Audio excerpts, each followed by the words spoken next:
welcome to the Tastoria Grape School, where we investigate and hopefully give a little insight into the world's most famous and popular grape varieties. We are now looking at Merlot, or Merlot. Merlot. Merlot. Merlot.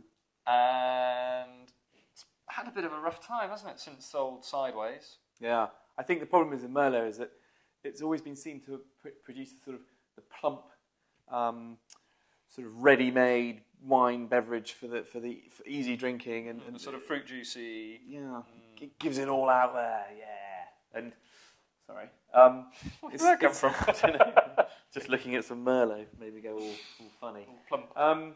And the problem is with Merlot is that because it has relatively low acidity, especially when you compare it to its sort of bed partner in Bordeaux, Cabernet Sauvignon, and because the acidity can, if it's overripe, be very low, it produces very easy drinking fruit juice, basically. And one only has to look at the big explosion of Chilean Merlots 8 or 9 years ago, where you've got this massive fruit, big plummy red fruit wines that didn't really have much tannin and didn't have much acidity, so they're easy to drink on their own. But when you put them up with food, or put them up to any sort of test at all of seriousness, they just failed completely. And the problem is that Merlot has been growing in Saint-Emilion and Pomerol, in the right bank of Bordeaux, and indeed the left bank of Bordeaux too, for hundreds of years, where it's produced some of the most interesting wines in the world. The most sought after. Absolutely. Petrus, Le Pen, right. all the top Saint-Emilions. In fact, the most sought after red wines in the world are made from Merlot. The other end of the scale with Merlot is that when it's not ripe, it's very weedy, green, leafy, thin, and pretty unpleasant. So high yields, not grown in the right place, not much care and attention to sorting the fruit. It's just... Yeah. And the strange thing about Merlot is that apparently, if you talk to the Bordelais, it's the easiest grape variety to know when to harvest, because what you do is you just kick your vine, and if the grapes fall off it, it's ready to harvest. It's as simple as that. There we go. Apparently. Anyway, so we've got two Merlot wines in true style. Fashion. We've got a single varietal, again from South Africa. Comes from it's a Western Cape or coastal region Merlot, made by one of the most respected winemakers in South Africa. And then we have a Bordeaux Saint-Emilion, so Lussac Montagne Saint-Emilion, which is a sort of satellite of Saint-Emilion, to show how Merlot kind of blends in with other varieties. So let's take the first wine and let's break this down. What are you smelling? So quite rich, chocolatey, plummy. Yeah, dams and Christmas cake. Yeah, Christmas cake. It's funny, isn't it? Because you can taste other Merlots which have scented of violets and fresh plum, but they're very, very different wines. And I think the other problem with Merlot, and this is highlighted classically in this wine, is that it doesn't actually have a particularly solid identifier. It's not like Cabernet, which smells of cassis, or Sauvignon Blanc, which can smell of gooseberries, or Chardonnay, which actually, as we found already, is quite neutral, but it can be nutty, it can be appley. Merlot can smell of so many different things. You can't just go, oh yeah, that's a Merlot, it smells of that. So when you're buying it, you can get a whole different range of things, so you don't know what you're going to get, which is a problem for people to really follow and fall in love and have loyalty to a particular style of wine. And it's classic Merlot palate.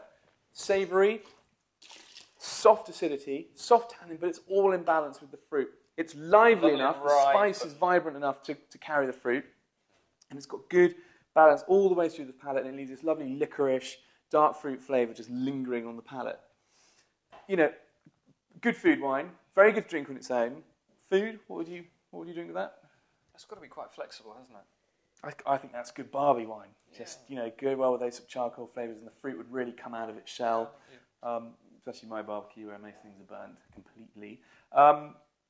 Not a wine. This isn't a wine to age. It's got quite high alcohol, so definitely think you want to drink some of that with some food. And then you come to the other sort of side of the spectrum, and instantly the colour. I was going to say instantly the colour reveals. It's brighter, but actually it's still quite a light colour. Both that and this quite light colour. Not as light as Pinot Noir. I'm going to just quickly rinse my glass because I think I've still got some of it. You can still smell the oil.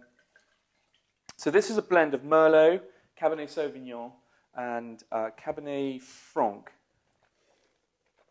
And there, it's lighter, it's more perfumed, they get a bit more violet on the nose, but there's still that spiciness on the nose, nutmeg or cinnamon. But it's complex, and it draws you in. It's not all there for you on a plate. It sort of draws you in. There's definitely an elegance to it, and I mean we're talking 14.5% against 13%. So instantly in this wine, and this I think comes from the Cabernet, and why it works so well with Cabernet is the plumpness of the fruit comes from the Merlot. The Cabernet gives it this acidity, and the acidity that runs through it really lifts that fruit flavour. Acidity and tannin structure as well. Yep. Tannin is the grip, the kind of the fuzzy feeling you get on your gums and coats your mouth. They say when you're tasting wine, you get your sweet and your salt at the front, and you get your tannins right at the back. In the middle is a desert, which seems strange because we often use the term mid-palate, which is the sort of the sensation you get when you've taken the wine in between the bit where you've taken the wine in and it finishes. The bit in between is what we call the mid-palate. But right at the back, you get tannins. They're ripe tannins, though. And when we talk about ripe tannins, they're not green and taste like chewing a green stick, if you've ever done that. But they're nice and ripe, and they feel right in the mouth. So Merlot, part of a blend, really, really works well. It helps to balance out the characteristics of the other grape varieties. And on its own, really lovely, rich, juicy, voluptuous, delicious drinking wine. Now, compared to a Chilean Merlot, I think if you compare it to a Chilean Merlot would probably be much more fruit-forward, brighter in sort of style.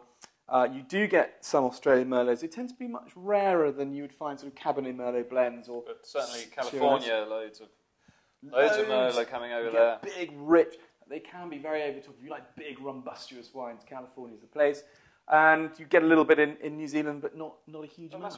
But I think if Sideways has had one effect, it's made people really think about the Merlot that they are making. So they're not just pumping out the stuff, putting Merlot on the label, people buying it, because let's face it, that's treating everybody with a little bit of contempt and disrespect. But actually, if Sideways does get people to up their game with Merlot and start thinking about it more and producing more interesting, better made, better quality Merlot that actually people can identify with, then that, I think that's a good thing. Yeah, but also, love it for what it is. Brilliant. I like that. Cool. There we go, Merlot. Or Merlot.